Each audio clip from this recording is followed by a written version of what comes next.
feel like you've been left alone. Everything seems fine. You're alive, breathing, moving, but it's as if something has shut down. People don't write anymore, don't call, don't show interest. It's like you've disappeared. But the truth is, it wasn't you who disappeared. It was the version of you that you no longer want to be. I went through this. I felt lonely. But then I started to read, to search, to analyze, and I discovered a secret. One day I came across a thought by Ibn Miskawayh. True friendship is the union of souls striving for virtue. Everything else is a temporary alliance of interests. And that's when I started to dig deeper. I delved into the works of the great Eastern thinkers, Avicenna, Al-Ghazali, Jalal ad-Din Rumi, and many others. Their names are forgotten by most, but their thoughts are like keys to our lives.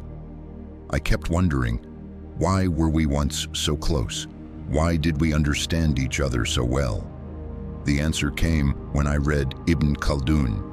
He wrote, "Man is a product of his environment, but only until his will awakens. As long as you lived by others' expectations, you were convenient, familiar, one of them. But the moment you started thinking, started changing, the world began to avoid you."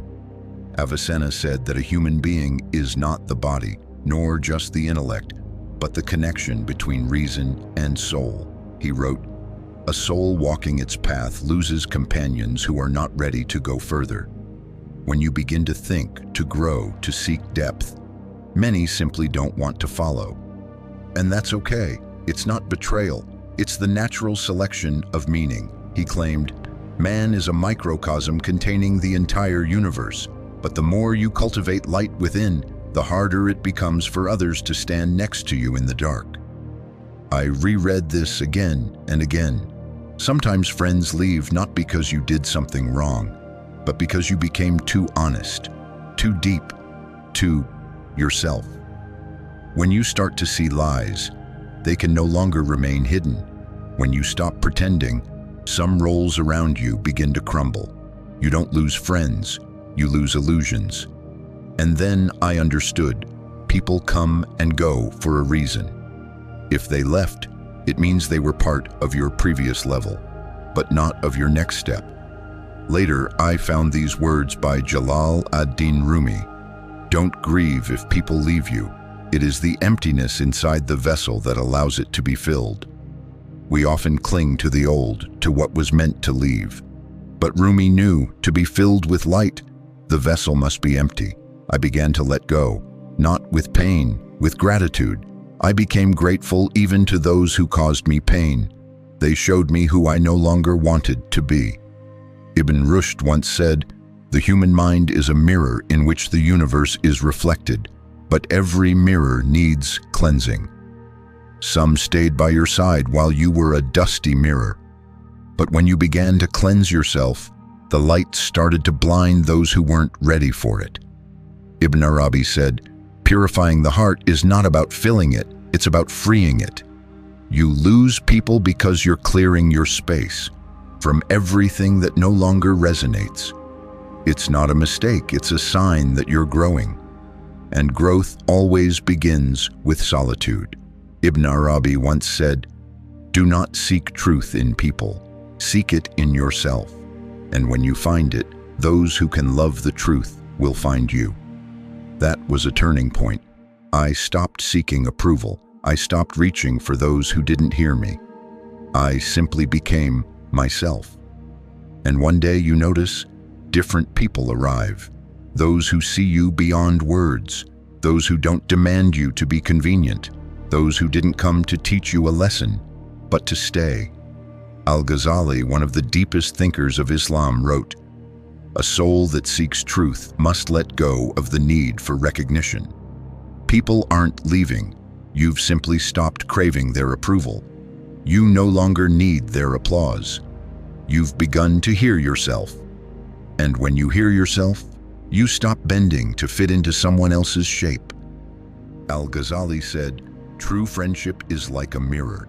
In it, you see not just your face, but your soul." But if the mirror shatters, perhaps it was never whole to begin with. Sometimes people come into your life to play a role, to give a lesson, to be part of your journey, but not all of it. When I realized that, I stopped clinging to everyone. And you know what happened? Space appeared. For those who come not out of need, not out of habit, but from resonance. One of my favorite lines from Ibn Ata'Allah: sometimes God takes people away from you, so you turn toward Him. It doesn't matter if you believe in God or not. The message is the same. Sometimes everything around you has to go silent so you can finally hear yourself. You are not alone. You are being set free. If you feel lonely, don't rush to fill it with new faces. First, walk the path on your own, alone. And then, as Ibn Arabi said, when the soul finds itself, it begins to attract not those who want to take, but those who are ready to give. We don't lose people, we lose illusions. And we're left with ourselves, the real selves. And only the real can stand beside what's real. Don't seek a crowd. Seek the one who stays when all others have gone. I studied the works of Arab philosophers, and I understood one secret. If friends have left, it's not the end. It's a sign that you've begun the path. And on the path, you can't carry the excess. Even if those are the faces you once laughed with, you crossed an inner boundary they couldn't step beyond. You became yourself. And if you're alone now, it's not a sentence. It's space for new depth, for the real, for friends who will see in you not a role, not a mask, but a soul. If you're alone, it means you've understood one thing. Until you find yourself, you won't find your people.